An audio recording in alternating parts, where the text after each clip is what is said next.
নমস্কার, আমি সঞ্জয় চন্দ্র রায়, সহকারী শিক্ষক গণিত, গণিত কেয়ার একাডেমিকের পক্ষ থেকে তোমাদেরকে জানাই আন্তরিক প্রীতি ও শুভেচ্ছা। আজকে তোমাদের গণিত বইয়ের 13 থেকে 16 নাম্বার যে 4টি অঙ্ক আছে, সেই 4টি অঙ্ক আজকে আমরা সমাধান করব। তো চলো ক্লাসটি আমরা শুরু করি। তো প্রথমেই দেখো তোমাদের 13 নাম্বার যে অঙ্কটি আছে সেটি হলো একটি কারখানায় 7 দিনে 2520টি সাইকেল তৈরি হয়, তাহলে ওই কারখানায় 3 সপ্তাহে কতটি সাইকেল তৈরি হবে। যদি এখানে একটু ভালো করে তোমরা দেখবে, এখানে আমাদের একটি শর্ত দেওয়া আছে 3 সপ্তাহে কতটি সাইকেল তৈরি হবে এবং 7 দিনে আমাদের 2520টি সাইকেল তৈরি হয়েছে। তাহলে দেখো আমরা জানি 7 দিন সমান কি 1 সপ্তাহ। তোমরা 1 সপ্তাহ ধরেও অঙ্কটি করতে পারো অথবা সপ্তাহটাকে তোমরা দিন যদি করে নাও সেটিও তোমরা করতে পারবে। দিন ধরে অঙ্কটি সমাধান করব। তো চলো অঙ্কটি আমরা সমাধান করি। প্রথমে দেখো 13 নম্বর অঙ্কের সমাধান। দেখো একটি কারখানায় 7 দিনে এতটি সাইকেল তৈরি হয়, ওই কারখানায় 3 সপ্তাহে কতটি সাইকেল তৈরি হয়। তাহলে দেখো আমরা আগে লিখবো, আমরা জানি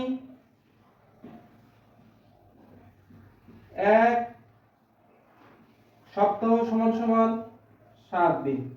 তাহলে সুতরাং 3 সপ্তাহ সমান সমান 7 গুণন 3, 3 সাতা 21 দিন। তাহলে দেখো সপ্তাহটাকে আমরা দিনে করে নিলাম। এখন আমাদের প্রতিদিন কতটি, অর্থাৎ 7 দিনে কতটি সাইকেল তৈরি হয়, 21 দিনে কতটি সাইকেল তৈরি হবে সেটি আমাদেরকে বের করতে হবে। তাহলে দেখো আমরা লিখব 7 দিনে সাইকেল তৈরি হয় কতটি, 2520টি। তাহলে দেখো সুতরাং একদিনে সাইকেল তৈরি হয়, একদিনে অবশ্যই কি 7 দিনে যেহেতু এতটি সাইকেল তৈরি হয়েছে তাহলে একদিনে অবশ্যই সাইকেল কি কম তৈরি হবে, অর্থাৎ আমাদের কি করতে হবে, ভাগ করতে হবে। তাহলে দেখো 25 20 ভাগ 7 এতটি। এখন দেখো আমাদের 21 দিনে কতটি সাইকেল তৈরি হয় সেটি বের করতে হবে। তাহলে দেখো 21 দিনে অবশ্যই কি, সুতরাং 21 দিনে সাইকেল তৈরি হয়। এখন দেখো 21 দিনে কিন্তু আমার কি 7 দিনে যত এতটি সাইকেল তৈরি হয়েছে, একদিনে কম হবে, কিন্তু 21 দিনে কি সাইকেল কি কারখানা তৈরি করতে কি বেশি হবে, অর্থাৎ বেশি হলে আমাদের কি করতে হবে, গুণ করতে হবে। তাহলে দেখো 25 20 গুণন 21, নিচে হচ্ছে 7 এতটি। তাহলে দেখো কাটাকাটি করে 3 সাতা 21। তাহলে দেখো 25 20 গুণন 3 এতটি। তাহলে আমরা গুণফলটা করে ফেলি। তাহলে দেখো 3 0 0, 3 দুগুণী 6, 3 5 15, 5 হাতে থেকে 1, 3 দুগুণী 6 আর কে 7, তাহলে এতটি। তাহলে দেখো এটি কিন্তু আমাদের উত্তর, অর্থাৎ 21 দিনে, অর্থাৎ 21 দিন অথবা 3 সপ্তাহে 7560টি সাইকেল তৈরি করতে পারবে। তাহলে উত্তরটা আমরা এভাবে লিখব, 3 সপ্তাহ বা 21 দিনে 60টি সাইকেল তৈরি হবে। এটি হচ্ছে আমাদের উত্তর। আশা করি তোমরা বুঝতে পেরেছো। তোমরা যদি আমার অনলাইন ক্লাসে নতুন হয়ে থাকো তাহলে অবশ্যই আমার চ্যানেলটিকে সাবস্ক্রাইব করবে এবং পাশে থাকা বেল আইকনটি দিয়ে রাখবে, তাহলে পরবর্তী ক্লাসগুলো দেওয়া মাত্রই তোমরা পেয়ে যাবে। তো চলো এখন আমরা তোমাদের 14 নম্বর যে অঙ্কটি আছে সেই অঙ্কটি আমরা সমাধান করব। দেখো 14 নম্বর অঙ্কটি হচ্ছে আয়েশা 72 টাকা দিয়ে 3টি খাতা কিনলো, 12টি খাতা কিনতে তার কত টাকা লাগবে। তাহলে দেখো এখানে আমার 3টি খাতার দাম 72 টাকা হলে 12টি খাতার দাম কত সেটি আমাদের বের করতে হবে। খুব সহজ অঙ্ক, দেখো তোমরা কিভাবে করবে। তাহলে দেখো 14 নম্বর সমাধান। আমরা আগে থেকে এখান থেকে একটি খাতার দাম আমরা বের করে নেব। তাহলে দেখো 3টি খাতার দাম 72 টাকা, সুতরাং একটি খাতার দাম, দেখো 3টি খাতার দাম এখানে আমার দেওয়া আছে 72 টাকা, কিন্তু আমার একটি খাতার দাম, তাহলে একটি খাতার দাম অবশ্যই কম হবে। কম হলে আমাদের কি 3 দ্বারা এটাকে ভাগ করতে হবে, অর্থাৎ 72 কে 3 দ্বারা ভাগ করতে হবে। তাহলে দেখো 3 দুগুণী কাটাকাটি করে আমরা 3 দুগুণী 6, হাতে থেকে 1 12, 3 4 12, অর্থাৎ 24 টাকা। তাহলে দেখো আমার একটি খাতার দাম 24 টাকা হলে আমার 12টি খাতার দাম কিন্তু এখানে বের করতে বলছে, অর্থাৎ একটি খাতা কিনতে লাগে 24 টাকা, 12টি খাতা কিনতে কত টাকা লাগে সেটি আমাদের বের করতে হবে। তাহলে দেখো আমরা এইভাবে করব, একটি খাতা কিনতে টাকা লাগে। কিনতে আমরা এভাবে লিখব, একটি খাতা কিনতে 24 টাকা লাগে। সুতরাং 21টি খাতা, দুঃখিত, 12টি খাতা কিনতে 24 গুণন 12 এত টাকা লাগে। তাহলে দেখো, একটি খাতার দাম যদি এত টাকা হয়, তাহলে 12টি খাতার দাম অবশ্যই কি হবে? অবশ্যই আমার বেশি হবে। বেশি থাকলে কি গুণ করতে হয়। তাহলে দেখো আমরা গুণ করে দেব। তাহলে দেখো 12 আর 24 এর গুণ কত হয়? 24 12। তাহলে দেখো 2 2 4 দুগুণী 8, 2 দুগুণী 4, এক ঘর বাদ। তাহলে 4 কে 4, 2 কে 2, 8 4 4 যোগ করলে 8 2। তাহলে দেখো 288 টাকা।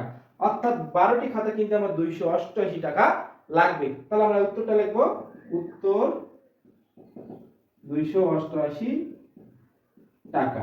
এটি হচ্ছে আমাদের 14 নম্বর অঙ্কের সমাধান। তো চলো এখন আমরা 15 নম্বর যে অঙ্কটি আছে সেটি আমরা সমাধান করি।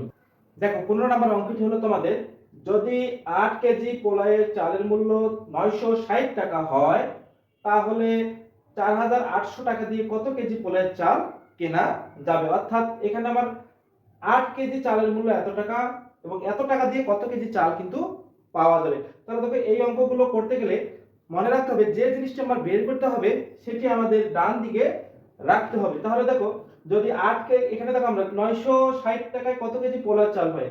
এত কেজি। তাহলে 1 টাকায় কত কেজি পাবো এবং এত টাকায় কত কেজি পাবো, এইভাবে আমার অঙ্কটি সমাধান করতে হবে। তো চলো অঙ্কটি আমরা সমাধান করলেই বুঝতে পারবো। তাহলে 15 নাম্বার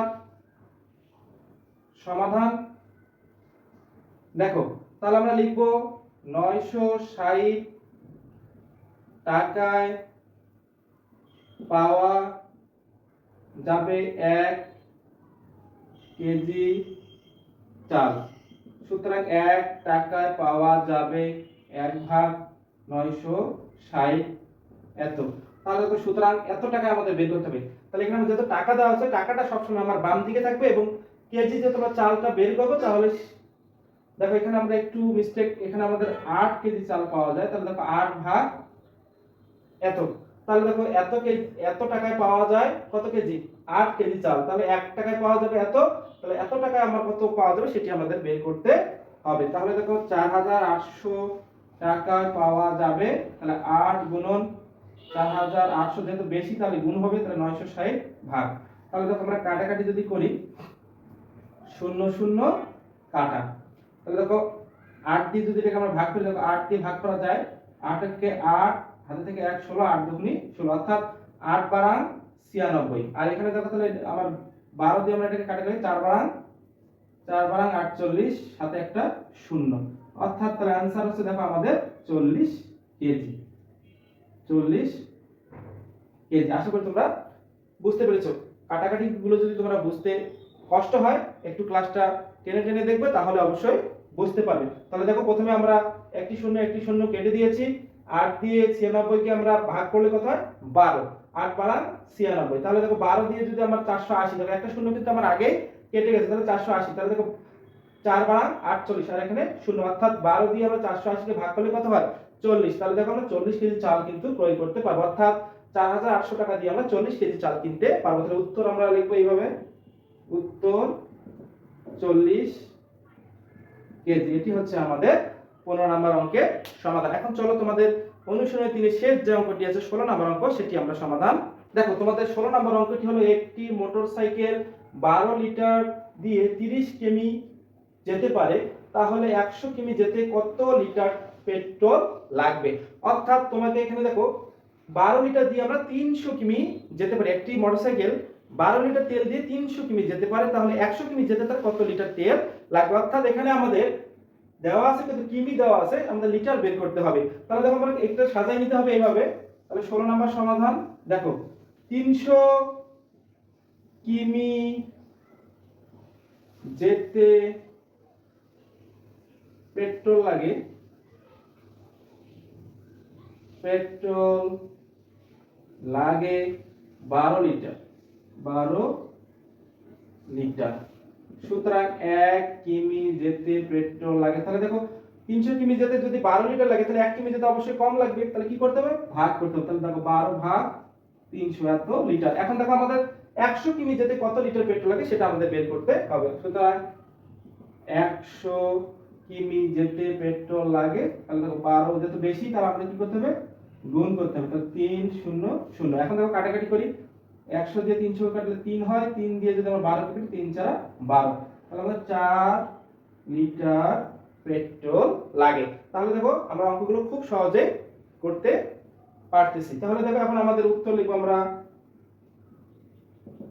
4 লিটার। আশা করি তোমরা বুঝতে পেরেছো। আজকে ক্লাসটি যদি তোমাদের ভালো লেগে থাকে তাহলে অবশ্যই আমার চ্যানেলটিকে সাবস্ক্রাইব করবে এবং পাশে থাকা বেল আইকনটি দিয়ে রাখবে, যাতে পরবর্তী ক্লাসগুলো দেওয়া মাত্রই তোমরা পেয়ে যাও। আজকে ক্লাসটি আমি এখানে শেষ করছি। ধন্যবাদ তোমাদেরকে।